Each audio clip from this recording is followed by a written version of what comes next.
श्री शिवाय नमस्तुभ्यम हर हर महादेव। दोस्तों, मकर संक्रांति के दिन 14 दीपक का दान आप सभी को अवश्य से करना है। पूज्य गुरुदेव कहते हैं कि जब मकर संक्रांति आती है जो 14 दीपक का दान किया जाता है, जो कि आप सभी को अवश्य रूप से कर लेना है। इन दीपकों का दान बहुत ही ज्यादा पुण्य देता है, यानी कि महादान के बराबर माना जाता है। ये दान आपको कैसे करना है, किस तरीके से करना है, किस तरीके के दीपक लेने हैं, ये सारी जानकारी विस्तार से आज वीडियो में बताने वाली हूँ। ध्यान से सुनना, आपको गलती नहीं करनी है। देखिए, वीडियो को आगे देखने से पहले वीडियो को लाइक अवश्य कर दें। कमेंट बॉक्स में हर हर महादेव लिख कर, चैनल पर नए हैं तो चैनल को सब्सक्राइब जरूर कर लें। अब ध्यान से सुनिए आप सभी को क्या क्या करना है। देखिए, मकर संक्रांति का जो दिन होता है दान पुण्य की दृष्टि से बहुत ज्यादा महत्वपूर्ण होता है। ये एक तरह से विशेष त्योहार के रूप में ही होता है, जिस दिन दान पुण्य किया जाता है। दान पुण्य से घर में सुख समृद्धि और धन की कभी कोई कमी नहीं रहती। मकर संक्रांति पर 14 दीपक का दान करना बहुत ज्यादा जरूरी होता है। ये 14 दीपक किस किस जगह पर दान करने चाहिए और कैसे दान करने चाहिए, ये मैं आपको बताने वाली हूँ, तो ध्यान से अवश्य देख लें, गलती नहीं करनी है। हर तीज त्योहार पर दीप दान अवश्य किए जाते हैं, ये तो आप सभी को पता होगा। और आप सभी को पता है कि अलग अलग तरीके से ये दान किए जाते हैं। तो आपको इन 14 दीपकों का दान करने के लिए लेने हैं 14 दीपक।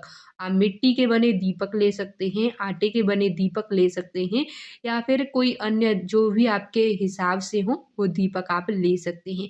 परंतु ध्यान रहे, मिट्टी के जो दीपक लेते हैं तो वो कोरे दीपक होने चाहिए, क्योंकि बहुत सारी माताएं बहनें क्या करती हैं कि जो हमारी दीपावली के दीपक होते हैं, जो जले हुए दीपक होते हैं, उन्हीं को रख लेती हैं और उन्हीं दीपकों में वो अपना दीपदान कर देती हैं। तो ये ऐसे आपको नहीं लेने हैं।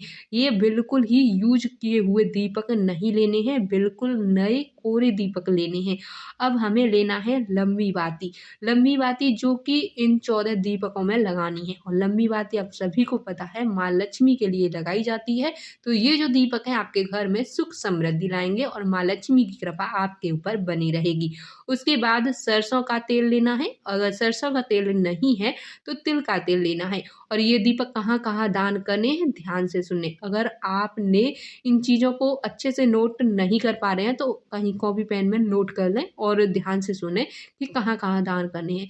विशेष करके दान उन्हीं चीज़ों को करें जिससे भगवान प्रसन्न हो। आजकल के दौर में उल्टी सीधी चीज़ों का दान कर देते हैं, जैसे प्लास्टिक की चीज़ें। तो गुरु जी कहते हैं प्लास्टिक की चीज़ों का दान कभी भी नहीं करना चाहिए। कोई भी ऐसी वस्तु हो जो दान करने लायक हो, उनसे कोई पुण्य फल प्राप्त नहीं होता है जो प्लास्टिक की चीज़ों का दान करते हैं। तो आप इनका दान करें। दीपदान के अलावा भगवान के नाम का भी दान कर सकते हैं, भगवान का स्मरण कर सकते हैं, उसी से भी भगवान प्रसन्न होते हैं। तो अब दर्शकों, हम आपको बताते हैं कि ये 14 दीपक आपको कहाँ कहाँ दान करने हैं। देखिए, पहला दीपक आपको अपने घर के मंदिर में लगा देना है।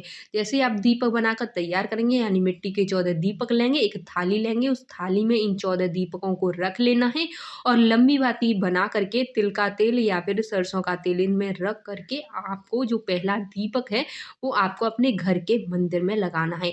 और मैं ये भी बता देती हूँ कि ये जो दीपक का जो दान है ये आपको मकर संक्रांति के दिन शाम के समय प्रदोष काल में करना है। जो भी आपके घर में जितने भी देवी देवता है उनके सामने सबसे पहला दीपक आपको लगा देना है। और जितने भी मूर्तियां आपके घर में रखी हुई हैं जो मंदिर में हैं, उन सभी का नाम लेकर आपको दीपक जलाना है। दूसरा दीपक आपको लगाना है अपने घर की दहलीज पर। जो घर की मुख्य दहलीज होती है वहां पर आपको ये दूसरा दीपक लगाना है। और जो चौखट होती है उसको सबसे पहले साफ सुथरा अवश्य कर लें, यानी सजा लें, रंगोली वगैरह बना करके वहां पर आपको ये दीपक जला देना है। तीसरा दीपक आपको लगाना है अपने घर के बाहर दक्षिण दिशा की ओर, जो कि पितरों के निमित्त जलाया जाता है। पितरों का स्मरण करके दक्षिण दिशा की ओर, या फिर जो घर का पानी जिस दिशा में बहता है उस दिशा में आपको ये जो दीपक है वहां लगा देना है। याद रहे कि दक्षिण दिशा की ओर ही इसका मुख होना चाहिए। जो बाती है उसका मुख दक्षिण दिशा की ही ओर होना चाहिए। इससे पितृ खुश होते हैं और साल भर आपके घर में किसी चीज की कमी नहीं होने देते हैं। अगला दीपक जो है वो चौथे नंबर का है। उसको कहाँ लगाना है? उसको लगाना है तुलसी जी के पास में। देखिए तुलसी तो सभी के घर में होंगी, तो तुलसी के पास में जो चौथे नंबर का दीपक है वो लगा देना है। तुलसी माता से आपको विनती भी करनी है कि घर में सुख समृद्धि और लक्ष्मी की प्राप्ति हो। पाँचवाँ जो दीपक है वो आपको नदी में बहाना है, यानी पास में कोई नदी है तो वहाँ पर इस दीपक को जला करके बहा दें, नहीं है तो घर में एक थाली में पानी रखकर उसमें आपको ये दीपक रख देना है। या फिर कोई नदी, तालाब, कुआँ, बावड़ी जो भी आपके आस-पास घर में हो तो वहाँ पर मतलब इस दीपक को जला दें, नहीं है तो आप अपनी पानी की टंकी के पास में भी ये दीपदान लगा सकते हैं। और जो अगला दीपक है वो लगाना है कदम के वृक्ष के नीचे। जो कदम का वृक्ष होता है पूजनीय माना जाता है, तो उसके नीचे ये जो नेक्स्ट दीपक है वो आपको लगा देना है। उस वृक्ष के नीचे अगर आप बैठकर पूजा अर्चना भी करते हैं और जो मन से मांगते हैं वो आपको मिल जाता है, ऐसा माना जाता है। और सारी चीज़ें मतलब जो भी मन में हो, चाहे नौकरी की, पुत्र की, धन की, कोई भी इच्छा हो वो जल्दी से जल्दी भगवान स्वीकार कर लेते हैं। और उसके बाद अगला जो दीपक है वो लगाना है पीपल वृक्ष के नीचे। पीपल वृक्ष के नीचे सभी देवी-देवताओं का वास होता है और पितरों का वास होता है, तो आपको एक दीपक वहाँ पर जला देना है। और जो अगला दीपक है वो लगाना है भगवान भोलेनाथ के मंदिर। ध्यान रहे घर में शिव जी की मूर्ति है या फिर शिवलिंग है तो उससे मतलब नहीं है। ये जो दीपक है ये आपको सीधे भगवान भोलेनाथ के मंदिर जाकर अवश्य से लगा देना है। जो भी शिवालय आपके आस-पास में हो तो वहाँ पर ये दीपक जाकर लगा देना है। और लंबी बाती का दीपक ही आपको लगाना है। आप चाहें तो इस दीपक में 2 बाती का प्रयोग कर सकते हैं। शिव शक्ति का स्मरण करके ये दीपक जला सकते हैं, यानी कि एक लंबी बाती और एक गोल बाती का भी प्रयोग कर सकते हैं। सभी दीपकों में वैसे लंबी बाती होनी चाहिए। शिव मंदिर में जाकर के दीपक को शिव जी के सामने जला देना है। और जो 9वाँ दीपक अब आएगा वो है बेल वृक्ष के नीचे। अगर बेल का वृक्ष आपके घर में है तो उसके नीचे जला दें, नहीं तो कहीं पर भी बेल वृक्ष है तो वहाँ पर जाकर ये दीपक आपको दान करना है। बेल का जो वृक्ष होता है पूजनीय माना जाता है। आप सभी को मैंने पहले भी बताया है कि जो बेल वृक्ष होता है इसकी बहुत ज़्यादा पूजा होती है और सबसे ज़्यादा महत्व बेल वृक्ष का होता है।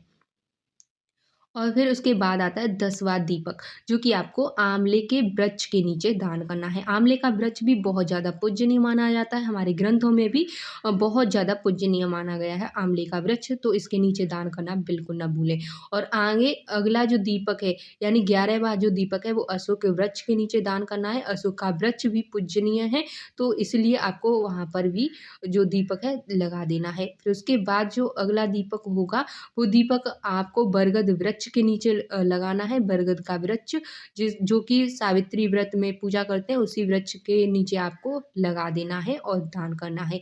अगला जो दीपक है वो गौशाला में दान कर देना है और जहाँ पर गाय बांधी जाती है वहाँ पर आपको ये दीपक रख देना है। और फिर अगर आपके आस-पास गौशाला नहीं है तो गौ माता का स्मरण करते हुए घर के ही आस-पास जो जहाँ पेड़-पौधे होते हैं वहाँ पर भी आप लगा सकते हैं। आप अपने घर की चौखट पर एक दीपक अलग से प्रज्वलित अवश्य करें, ताकि आपके घर में जो कि माँ लक्ष्मी है उनकी कृपा बनी रहे। इस तरीके से आपको 14 दीपक दान करने हैं। दीपदान का बहुत ज़्यादा महत्वपूर्ण होता है, हर तीज त्योहार पर दीपदान किए जाते हैं। मकर संक्रांति होती है तो मकर संक्रांति पर ज़्यादा विशेष रूप से इन 14 दीपकों का दान मतलब ज़्यादा महत्वपूर्ण होता है। तो आप सभी को अब ध्यान से इन सभी चीज़ों को नोट कर लेना है। अगर आप ऐसी स्थान पर रहते हैं जहाँ की जैसे कि बरगद के वृक्ष के पास नहीं जा सकते, पीपल वृक्ष के पास नहीं जा सकते या फिर आप अशोक के वृक्ष के पास नहीं जा सकते, तो ऐसी स्थिति में आप इन 14 दीपक का दान कैसे करेंगे? तो ध्यान से सुनें, ऐसी स्थिति में आपको करना क्या है कि सबसे पहला दीपक देखिए, अपने पूजा मंदिर में ये जो दीपक जलाते हैं वो तो आप दान कर ही सकते हैं। और ध्यान रहे प्रतिदिन आप अपने पूजा मंदिर में जो दीपक जलाते हैं ना, जैसे रोज़ाना की पूजा में हम दीपक जलाते हैं तो उसको तो आपको जलाना ही है। जो 14 दीपक हैं ये अलग से हैं, ठीक है? तो जो पूजा का नियमित रूप से दीपक जलता है वो तो जलेगा और ये जो दीपक है वो भी जलेगा। दूसरा दीपक, घर में तुलसी हर किसी के होती है, तो तुलसी के पास में अगर भले ही तुलसी सूख गई है या है नहीं तो क्यारा तो उनका बना हुआ होगा तुलसी माँ का, तो उसी क्यारे में आपको ये दूसरा दीपक जला देना है।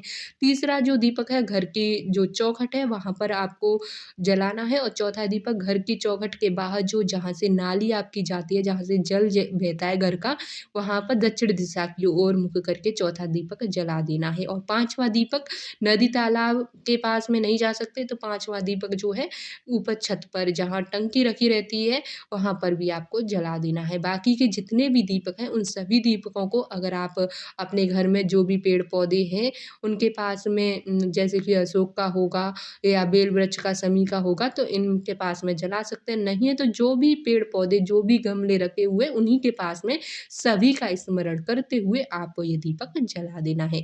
उम्मीद है कि अब आपको अच्छे से ये जानकारी पसंद आ गई होगी। वीडियो पसंद आए तो वीडियो को लाइक अवश्य करें, शेयर करें, और जाते-जाते बस एक बात कहना चाहूँगी कि प्लास्टिक से जुड़ी हुई कोई भी वस्तु का दान आपको नहीं करना है। गुरुदेव बार-बार कहते हैं कि प्लास्टिक से जुड़ी वस्तुओं का दान बिल्कुल ना करें। तो वीडियो पसंद आए तो वीडियो को लाइक करें, शेयर करें, चैनल पर नए हैं तो चैनल को सब्सक्राइब ज़रूर करें। मैं मिलती हूँ आपको नेक्स्ट वीडियो में।